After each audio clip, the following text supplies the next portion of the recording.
A special thank you to each of our subscribers who make this channel possible. Here's today's story. In a surprising move that has sparked significant outrage, the Kennedy Center in Washington, D.C. has begun the process of adding President Donald Trump's name to its facade. This decision comes just one day after the Board of Trustees, many of whom were appointed by Trump himself, voted to rename the institution to the Donald J. Trump and the John F. Kennedy Memorial Center for the Performing Arts.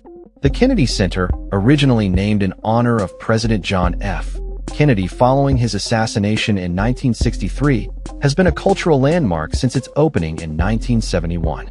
The board's decision to include Trump's name has drawn criticism from various quarters, including Democratic members of Congress and historians, who argue that such a change is against federal law.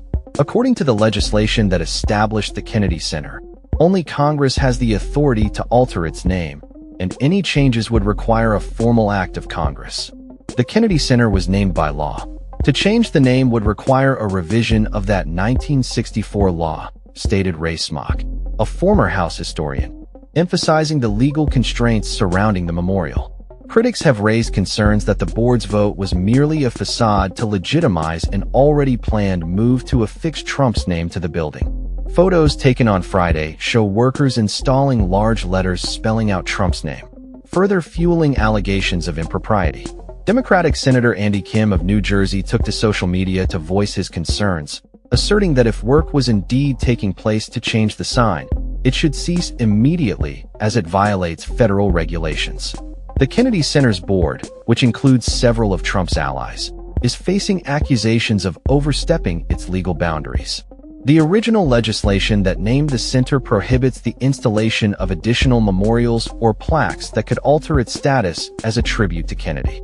The board shall assure that after December 2, 1983, no additional memorials or plaques in the nature of memorials shall be designated or installed in the public areas of the John F.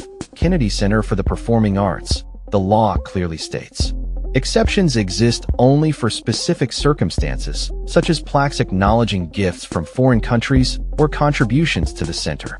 The move to add Trump's name to the center is not an isolated incident. It follows a pattern of Trump's name being attached to various institutions across Washington, including the U.S. Institute of Peace. This has led to further questions about the motivations behind such decisions and the implications for American democracy.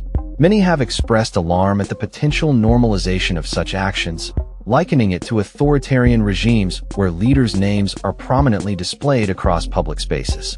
Democratic Senator Chris Van Hollen of Maryland echoed these sentiments, questioning what might come next in this trend. What's next? The Trump Washington Monument? The Trump Lincoln Memorial? Every building in D.C.? Are there any self-respecting Republicans willing to stand up to their dear leader? Completely insane, he tweeted. The Kennedy Center has not officially commented on the ongoing situation or the legality of the name change, but has faced mounting pressure from both the public and lawmakers to adhere to the established laws governing its naming. As the situation unfolds, it raises important questions about the intersection of politics, law, and cultural institutions in the United States.